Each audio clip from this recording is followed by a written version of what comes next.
సందేశం ఇవ్వడానికి ప్రయత్నం చేస్తాను నేను. యాక్చువల్గా సో ఏంటంటే స్వాతంత్రము అనేది అంటే భారతదేశ స్వాతంత్రము 1947 ఆగస్టు 15 వచ్చింది. ఈ స్వాతంత్రం మనకు అంటే తెచ్చిపెట్టడానికి దీనికి పోరాడినటువంటి వీరులు, మహాశయులు, మహావీరులు అని చెప్పొచ్చు.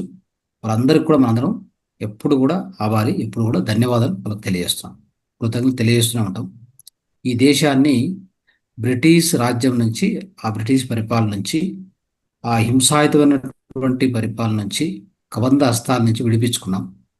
విడిపించుకున్న లోపే వాళ్ళని నాశనం చేశారు, అది వేరే విషయం. విడిపించుకున్నాం, ఏదో చెప్తారు చూడండి, మొత్తం లోపల పాత్రలో ఉన్నంత తిని ఉత్త పాత్ర ఇచ్చినట్టు ఉంది. అయిపోయింది, పాత్ర ఖాళీ అయిపోయింది. ఖాళీ అయిపోయిన పాత్ర మనం లాక్కున్నట్టు ఉంది ఇప్పుడు వ్యవహారం. ఏం లాభము? వాళ్ళ దగ్గర ఉన్న మన దగ్గర ఉన్న రెండో ఒకటేగా.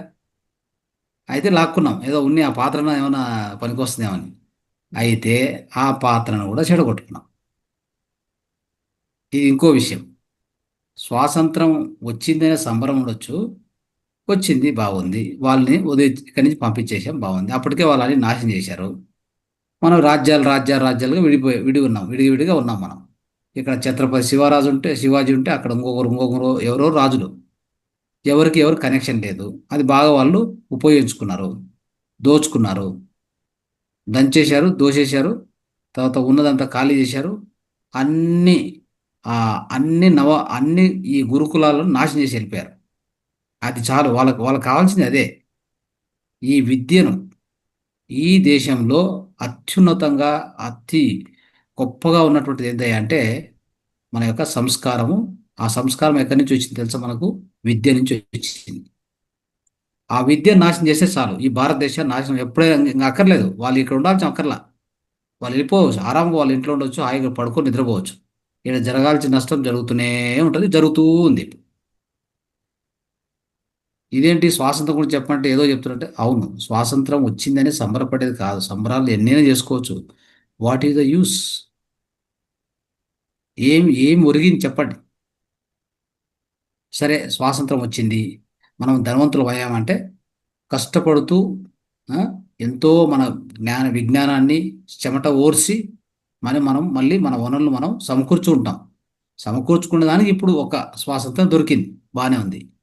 అయితే మిత్రులారా, మనము ఒక రకంగా చెప్పాలంటే ఆర్థిక స్వాతంత్రం ఒకటి దొరికింది అని చెప్పుకోవచ్చు. ఆర్థికంగా మనం ఏం కావాలంటే మన వనరులు మనం సహకరించుకోవడం, మన పాలసీస్ మనం తయారు చేసుకుంటాం, ఎవరు అడగాల్సి అక్కర్లేదు. సో ఖర్చు పెట్టేదానికి కానీ, సంపాదించేదానికి కానీ అన్నిటికీ మనకు ఇప్పుడు పూర్తి స్వేచ్ఛ, స్వాతంత్రం ఉంది. భారత రాజ్యాంగం ప్రకారం మనం అన్ని చేసుకోవచ్చు. అయితే ఇప్పటికీ మనం గుర్తుపెట్టుకోవాల్సిన విషయం ఏంటంటే బాహ్యంగా వచ్చిన ఈ స్వాతంత్రం వచ్చిందే కానీ మన సంస్కారం పెరిగిందా అంటే పెరగలేదు. సంస్కారం విహీనమైంది, ఇంకా ఎక్కువ విహీనమైంది. ఎన్ని విధాలుగా అంటే అన్ని విధాలుగా మన సంస్కారం అనేది పోయింది. ఒకటోది. రెండోది, నిజమైన స్వాతంత్రం ఏమి తెలుసా? మనం అందరం సంపాదించాల్సింది. దాని నుంచి మనము హాయిగా జీవించవచ్చు, అన్ని జీవులు హాయిగా జీవించవచ్చు.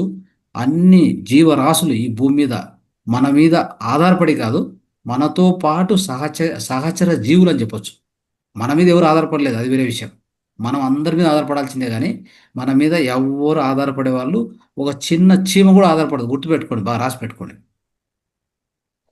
ఏమన్నా మీరు మీ లోపల అనుకుంటున్నారేమో, ఆ, మన మీద వీళ్ళు ఆధారపడ్డారు, ఆ జంతువు, ఈ కుక్క, ఆ నక్క, ఇవి మన మీద ఆధారపడ్డారు. No, no, no, no, no. We are the most hopeless people to serve any life be on this earth. మనమే హోప్లెస్ అంటే మనమే, అత్యంత హోప్లెస్ అంటే మనమే. మనం లాక్కునే తెలుసు కానీ, పీక్కునే తెలుసు కానీ పంచడం తెలియదు మనకి. తెలుసా నిజంగా? తెలియదు. తక్కువ మందికే తెలుసు, జ్ఞానం ఉన్న వాళ్ళకే తెలుసు, ఒక మాస్టర్కే తెలుసు ఇవ్వడం అనేది. మిగతా వాళ్ళందరికీ ఏం తెలుసు తెలుసా? ఎక్కడ ఏం దొరుకుతుందో లాక్కొని వెళ్ళిపోవాలి అంతే. లాక్కొని ఎక్కడికి పోతారంటే ఇంట్లో పెట్టాలి అంతే. ఎందుకంటే నా ఇంట్లో బాగుండాలి, నేను బాగుండాలి, నా పిల్లలు బాగుండాలి, అంతే కావాల్సింది. సమాజం ఎట్లుంది, రోడ్డు ఎట్లుంది, చుట్టూ ఏం జరుగుతుంది మనకు సంబంధం లేదు, మనకేం సంబంధం.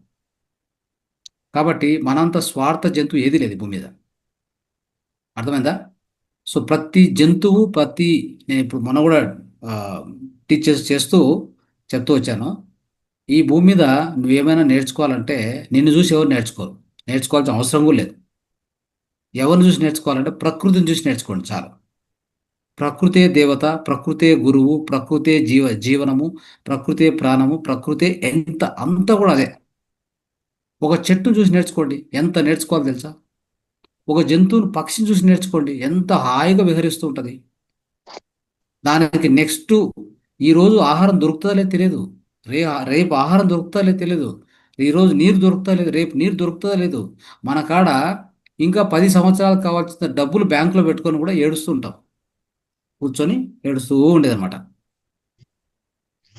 అవునా? ఇద్దరు పిల్లలు ఉంటే, పిల్లలున్నా పిల్లలు లేనోడు ఏడుస్తుంటాడు, పిల్లలు ఉన్నోడు ఏడుస్తుంటాడు, ఇద్దరు ఏడ్చడమే. ఇది చూడు ఎట్లా ఉందో విచిత్రం.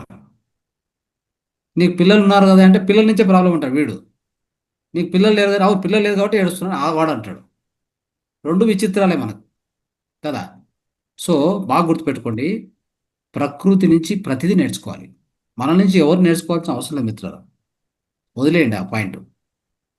ప్రకృతి ఏం నేర్చుకోవాలి తెలుసా? ఒక చెట్టు నిలబడింది, గాలి వచ్చింది, వాన వచ్చింది, వర్షం వచ్చింది, ఏం వస్తే కూడా మరుసటి రోజు హాయిగా ఆకులు ఇస్తుంది, తినొచ్చు. పండ్లు ఇస్తుంది, తినొచ్చు. ఫలాలు ఇస్తుంది, పుష్పాలు ఇస్తుంది, ఇస్తూనే ఉంటుంది. నువ్వు పోయి ఒక ఒక ఒక రెమ్మను కొట్టేస్తే ఆ రెమ్మను మరి పెంచుకుంటుంది. నిన్ను ఏమనదు, నిన్ను ఏమీ అనదు. హాయిగా దాని నుంచి, దాని కింద దాని మీద పక్షులు వెతుకుతూ ఉంటాయి. దాని కింద ఎన్నో విధ విధ జీవరాశులు. మనకు ఎండ వస్తే పోయి కింద కూర్చుంటాం, కదా?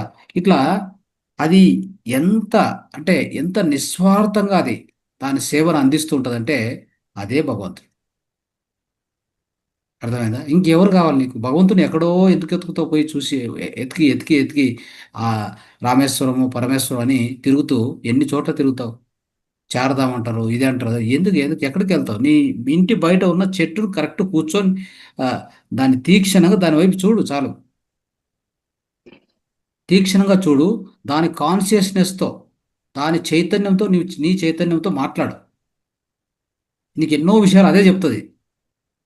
టీచ్ చేస్తుంది, నీకు కావాల్సిన విషయాలు టీచ్ చేస్తుంది. తెలుసా మీకు ఆ విషయం? కాబట్టి ఇది ఎన్ని సబ్జెక్టులు ఉంటాయి, ఇవన్నీ మాట్లాడుతూ ఉంటే కంటిన్యూస్గా పోతూ ఉంటాయి ముందుకి. సో సో మనం చెప్పాలనుకున్న పాయింట్ ఏంటంటే, ఏ విషయం మీద వచ్చింది ఈ సబ్జెక్ట్ యాక్చువల్గా ఇది? ఎక్కడ స్టార్ట్ అయింది? ఇండిపెండెన్స్ డే నేర సార్. సంస్కృతిని పోగొట్టేసేసి వాడు ఇండిపెండెన్స్ డే. గుమస్తాగిరి ఉద్యోగాలు వచ్చేదాని కోసం ఆ యొక్క చదువులు ప్రవేశపెట్టాడు. Yes, right. సో మిథులారా, నిజమైన స్వాతంత్రం ఏం తెలుసా? ఆత్మ స్వాతంత్రం రాలేదు, అది పొందాలి, గుర్తుపెట్టు. ఈరోజు సందేశం ఏమంటే, బాహ్య స్వాతంత్రం కాదు రావాల్సింది, ఆత్మ స్వాతంత్రం కావాలి. ఏంటి ఆత్మ స్వాతంత్రం అంటే? ఆత్మ ఏది చెప్తే అది ఈ దేహం చేస్తూ ఉందా? ఆత్మ ప్రకారం నడుచుకుంటుందా? ఆత్మ అంటే ఆత్మకు సంబంధించి బుద్ధి, కదా? బుద్ధి చెప్పినట్టుగా ఈ దేహం నడుచుకుంటుందా? లేదు. దేని చెప్పినట్టు నడుచుకుంటుందో తెలుసా? మనలో ఉన్న అరిషడ్ వర్గాలు ఏం చెప్తే అది నడుచుకుంటున్నాం అంతే.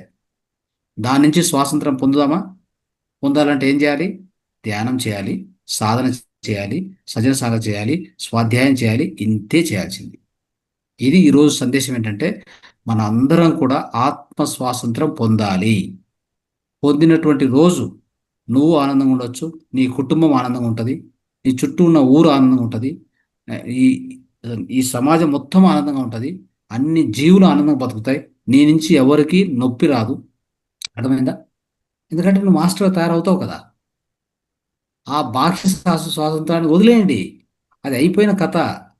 Old is old. చరిత్ర అది. చరిత్రను పట్టుకొని ఎన్నిసార్లు చెప్తాము? ఈ రోజంతా భాషణ స్పీచ్ ఇస్తామా?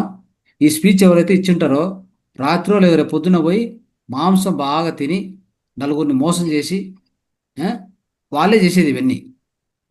స్పీచ్ దంచేసింటారు వేదిక మీద ఎక్కి, ఇంటికి పోయి మాంసం తింటారు. మరి గాంధీ మహాత్ముడు అది చెప్పాడా? అహింసో పరమో ధర్మ అని చెప్పాడు. ఆయన అహింసనే పరమో ధర్మ, ధర్మో రక్షతిగా అని చెప్పాడు. ధర్మమే ధర్మమే నేను రక్షిస్తుంది, ధర్మాన్ని నువ్వు రక్షిస్తే అది నేను రక్షిస్తుంది అని చెప్పాడు. ఆ ధర్మం ఏంటయ్యా అంటే అహింసనే నీ ధర్మం అని చెప్పాడు. మనం ఎలా ఉన్నాం?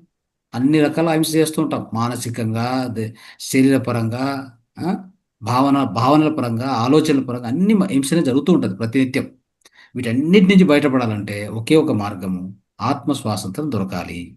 ఓకే, మన యొక్క అరిషడ్ వర్గాల యొక్క వాటి నుంచి ఎట్లయితే బ్రిటిష్ వాళ్ళ చేతుల్లో ఇరుక్కపోయినామో, మనం కూడా మన అరిషడ్ వర్గాల చేతుల్లో గట్టిగా ఇరుక్కపోయినాం. దాని నుంచి బయటపడడానికి ప్రతి ఒక్కరు ప్రయత్నం చేయాలని చెప్తూ ఈరోజు సందేశం ఇంతే. ఇది గుర్తుపెట్టుకోండి చాలు. ఓకే, థ్యాంక్ యూ, ధన్యవాదాలు.